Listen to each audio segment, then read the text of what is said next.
Tungkulin natin dito sa Kongreso na busisiin ang panukalang budget ng ehekutibo at ang paggastos ng mga nakaraang pinagkatiwalang pondo ng bayan. Hindi pera ng pangalawang Pangulo, ang Office of the Vice President budget para sa taong 2022, 2023, 2024 at 2025. Pondo ng bayan yan. Kinalaunan, ating natuklasan ang nakababahalang paglustay ng confidential funds ng Office of the Vice President at pati na rin ang Department of Education. Nakita natin na nababalot ng secrecy and lack of transparency ang paghawak ng Office of the Vice President at ng Department of Education noong sekretarya pa nito si Vice President Sara Duterte.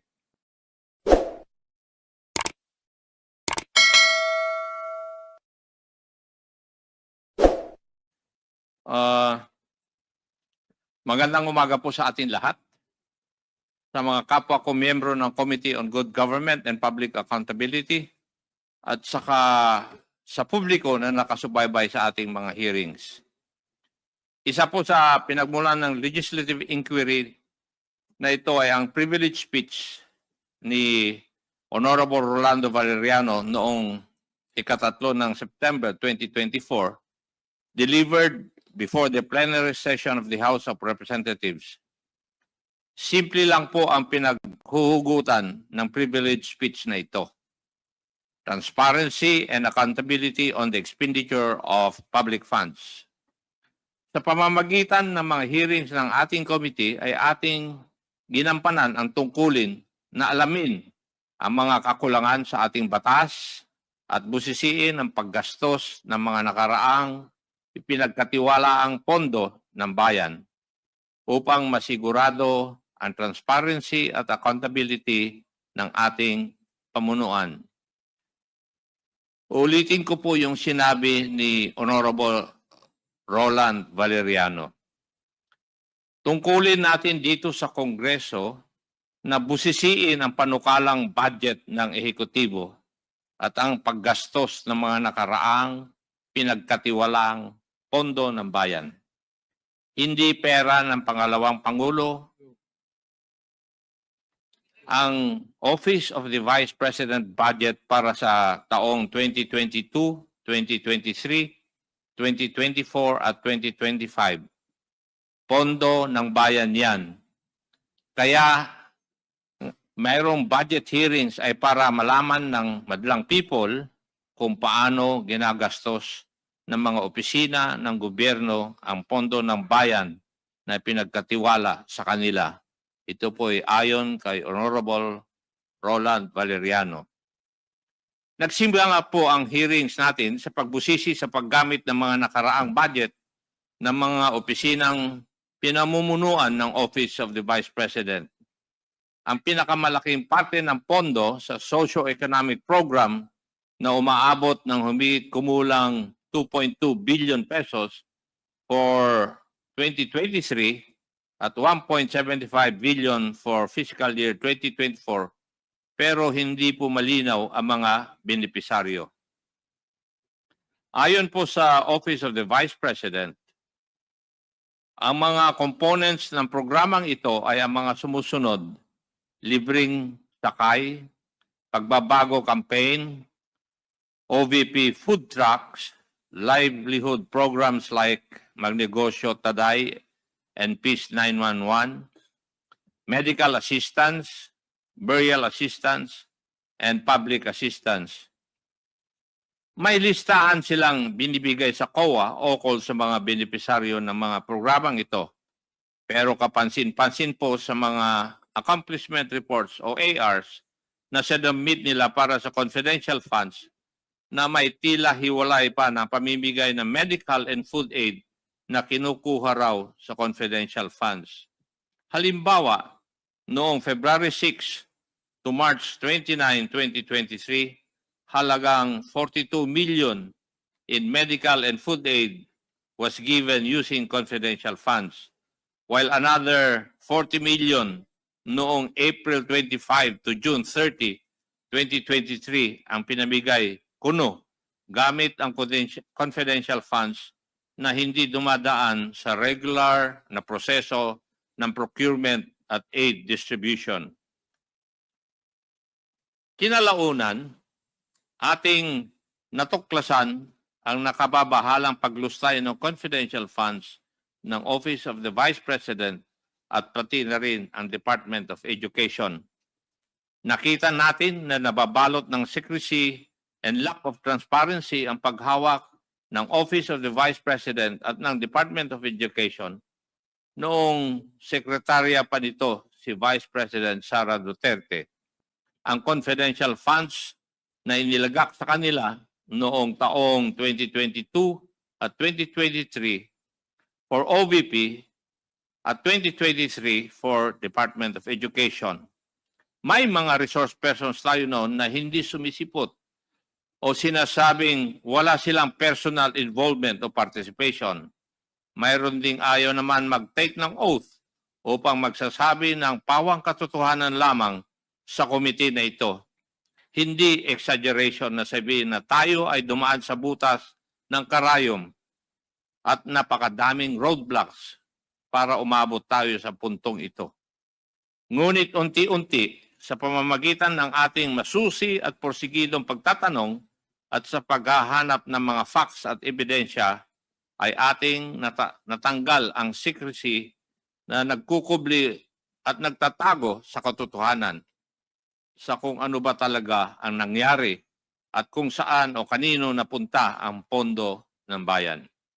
Ito po ang money trail ng confidential funds ng OVP at DepEd based on the testimonies of Special Disbursing Officers Madam Gina F. Acosta ng OVP at ni Ginoong Edward Fajarda ng DepEd. The money trail of the confidential funds for both agencies looked exactly the same. First, after finishing all internal financial processes and documentations and securing all required signatories in the disbursement vouchers, including Vice President Sara Duterte herself, the SDOs received the land bank checks representing the confidential funds for each quarter. Malalaking halaga po ang mga ito. Sa OVP pa lang, nakakuha sila ng 125 million bawat quarter simula noong 4th quarter of 2022 hanggang 3rd quarter of 2023. Sa DepEd naman, 37.5 million kada quarter for 3 quarters or a total of 112.5 million. Sumatotal, 612.5 million po lahat. The SDOs themselves are the payees in these quarterly checks.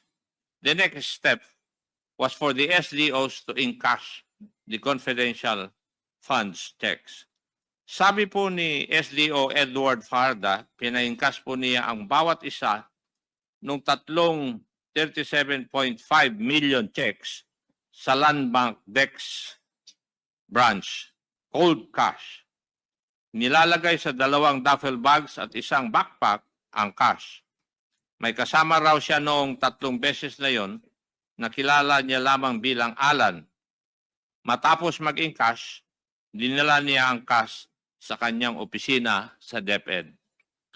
Sabi naman ni SDO Gina Acosta, para sa OVP confidential funds worth 125 million per quarter, pinapa-encash niya ang bawat cheque sa Land Bank Shaw Boulevard branch. Kasama niya si Assistant Chief of Staff Lemuel Ortonio at 2 di mapangalanan driver sa pagpapa-encash ng bawat cheque. 4 na beses, inilalagay raw nila ang 125 million cash sa 4 na duffel bags. Pareho sinabi ni Acosta at Ortonio na mula sa Land Bank ay pumunta na sila sa opisina ni Madam Gina Acosta sa Office of the Vice President.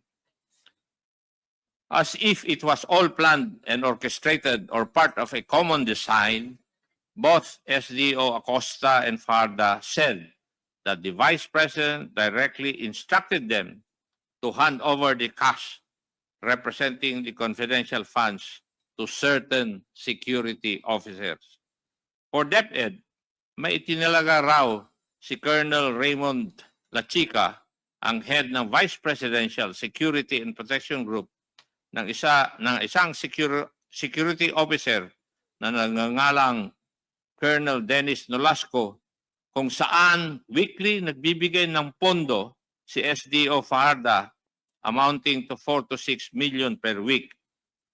For the Office of the Vice President, si Colonel Lachica raw mismo ang security officer na buong pinag-aabutan ni SDO Acosta ng 125 million every quarter. Matapos di umano ibigay ng mga SDOs ang pera sa mga security officers na sina Colonel Nolasco at Colonel Lachica, wala na raw silang partisipasyon sa actual disbursement ng confidential funds.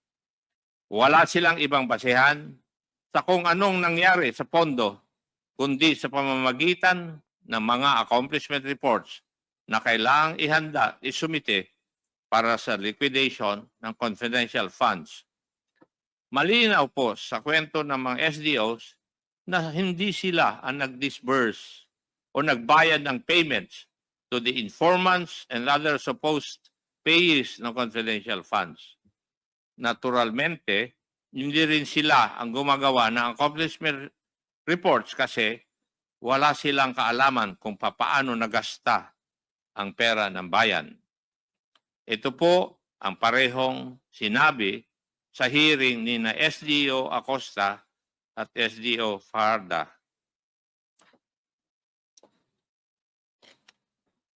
Sabi, wala po akong alam sa pag-implement po ng confidential activities dahil po hindi ko po iyan in line sa aking pinag-aralan. Your Honor, hindi po kasi ako ang expert diyan.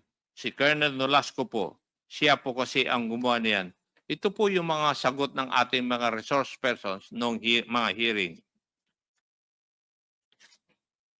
It is also being made to appear that the acknowledgement receipts or the documentary evidence of payments, o tawag natin ay DEP, supposedly also came from these security officers. Hindi po malinaw para sa akin ang kwento nila kung kailan inaabot sa kanila ng security officers ang acknowledgement receipts. Pero ang malinaw po sa mga AOMs ng COA na hindi sinubmit ang mga acknowledgement receipts kasabay ng kanilang mga liquidation reports. Mukhang parating na lang afterthought ang pag-submit ng acknowledgement receipt sa COA. Ito ay sinubmit kasabay ng mga letter response na pirmado ni Attorney Poa para sa DepEd at para sa OVP ni na Attorney Lopez and Ginoong Ontorio. Sila nag-submit ng acknowledgement receipts sa COA. Isa pong obserbasyon sa mga revelations na ito ng mga SDOs at mga ibang opisyal at dating opisyal ng DepEd at OVP. Tila ba sinasaya tayong nililito, nililigaw at pinapagulo ang narrative sa kung ano ba talaga ang nangyari sa OVP at DepEd confidential funds. Kung inyong matatandaan, nung una ay sinabi nilang tanging ang mga SDOs lamang ang may kaalaman sa disbursement ng confidential funds. Ngunit nang magpakita na ang mga SDOs sa committee hearings at tinanong sila, wala din daw silang alam sa mga detalye patungkol dito sa mga confidential funds. Lahat po sila ay nagtuturuan. Pero sino nga ba ang pumirma sa mga accomplishment report at certification? Ang mga SDOs at si Vice President Sara Duterte. Kung totoo ang sinabi ni na SDO Acosta at Fajarda, malinaw na ito'y paglabag sa Joint Circular 2015-01 o ang guidelines sa paggamit at pag-audit ng confidential at intelligence funds na tila ginamit lamang sila bilang middlemen o pass-through ng pondo. nananatiling misteryoso at tago kung saan talaga napunta ang confidential funds. Isang butas sa guidelines na dapat tugunan sa pamamagitan ng batas. Mula sa Davao City na lumaki noong siya ay mayor hanggang sa mas malalaking pondo ng mapas sa kamay niya bilang Vice President at DepEd Secretary, nakakapagtaka rin ang obsession ni Vice President Sara sa confidential funds. Marahil ito'y dahil sa kalakip ng opacity at antas ng secrecy sa pag-disburse ng mga confidential funds na tila nagiging daan upang ito'y abusuhin ng walang accountability. At pagbaliwala sa mga alituntuning ito ay isang paglapastangan sa tiwala ng publiko at sa prinsipyo ng pananagutan na dapat sinusunod ng bawat institusyon ng pamahalaan, lalong-lalo na sa opisina ng pangalawang Pangulo. Let me remind the public of what is at stake here. It would constitute graft in corruption if public funds are misused or misappropriated, or worse, if funds are diverted to personal use or benefit. And given the amount we are talking about here, this may be under the crime of plunder.